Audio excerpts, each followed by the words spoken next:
Is the evolution of affirmative action, and we're talking to Dr. E. KSanford from Tennessee State University and Ms. LWalker from Clarksville, Tennessee. Ms. Walker, before we had our first commercial break, we promised that we'd give you an opportunity to make some statements in reference to affirmative action and how you see the evolution of affirmative action, and let's give you an opportunity to do that now. Fine. Civil rights acts go back to 1866 as it has to be seen in a historical context.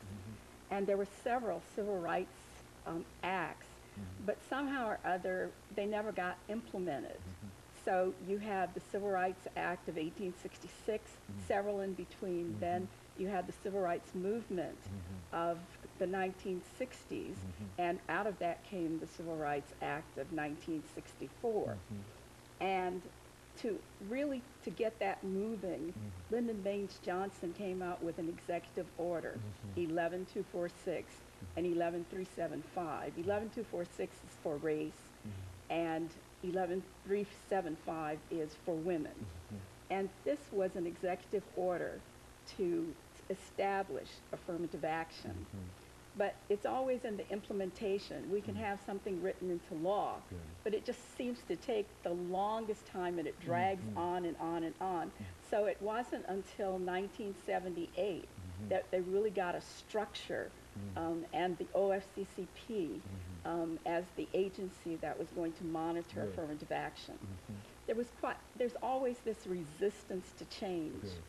And so there was a lot of animosity towards affirmative action, but it came about because of the industry that was receiving federal funds. So any institution or agency that was receiving federal funds had to have an affirmative action plan with the OFCCP, which is the Office of Federal Contract Compliance Programs, monitoring those plans. People have a real misconception, and a lot of people, you have to understand, did not want affirmative action to work. So a lot of nepotism was happening in the workplace because most businesses were started by families, so family members were involved. But if they were getting federal funds, it was a requirement that they have this affirmative action plan and to do extensive outreach, advertisement, and hiring practices that would bring a diverse population into the workplace. A lot of times, besides nepotism, there was tokenism. People were brought into the workforce, specifically the protected groups, the race, color, women, so forth, and they weren't qualified. And it was purposefully done in a lot of instances to say, see, we brought this person in, but they can't do the job. And you still hear these contentions that we can't find people who are qualified. And this is after 40 years. I mean, we have qualified people, and we still can't, they're not releasing those kinds of thoughts that we can't find people.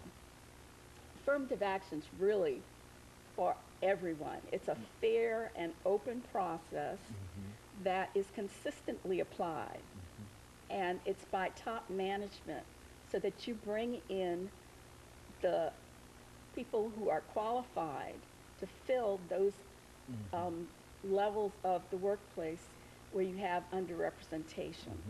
So it's like an elevator. Affirmative action is the process by which you bring people up to the level playing field. And when this process, you'll find when processes work or when procedures begin to work, then you get a backlash. So what I'm seeing now is a process working, but a lot of information out there to confuse people. They're political terms like preferential treatment or set-asides, quotas. You know, there is no rule that says you have to have a certain number of women or a certain number of African Americans, a certain number of Asians, etc. but there are goals, and these goals were established as in the Nixon administration because companies wanted to say, well, where are we going? If you're at zero, you have to know somewhere where you're going. And the OFCCP has said these are neither the top nor the bottom, but they give you some idea about where you're going. So that's why we have goals. No one says that you have to have 1, 2, 3, or whatever, but the persons have to be qualified.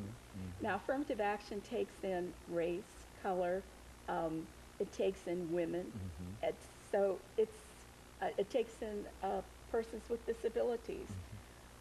So any one of us at any time could become disabled.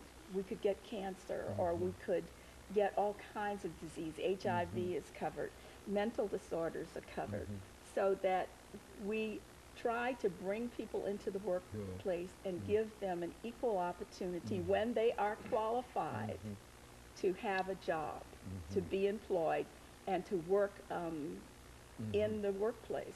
And so in a real sense, I think as you indicated, Ms. Walker, that affirmative action is not especially for any one particular segment of society, that large numbers of individuals, large numbers of groups can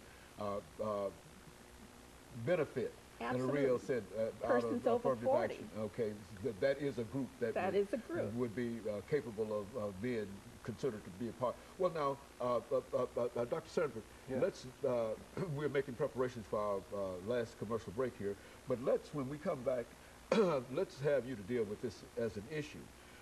It seems to me that this whole idea of affirmative action, as we talk about the evolution of it, it seems to me that it has almost moved off the playing field itself, which is to say we don't hear too many people talking about affirmative action, quotas, and et cetera, almost as if we assume that everything has already been accomplished now. And so I guess the question is, where do we go now in terms of making affirmative action a reality?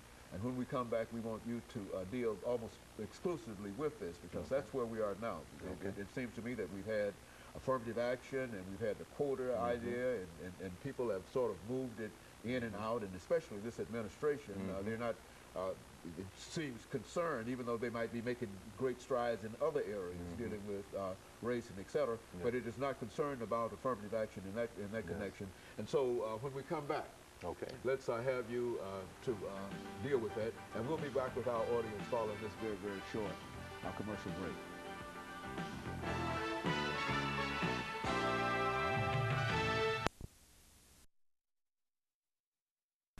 The topic is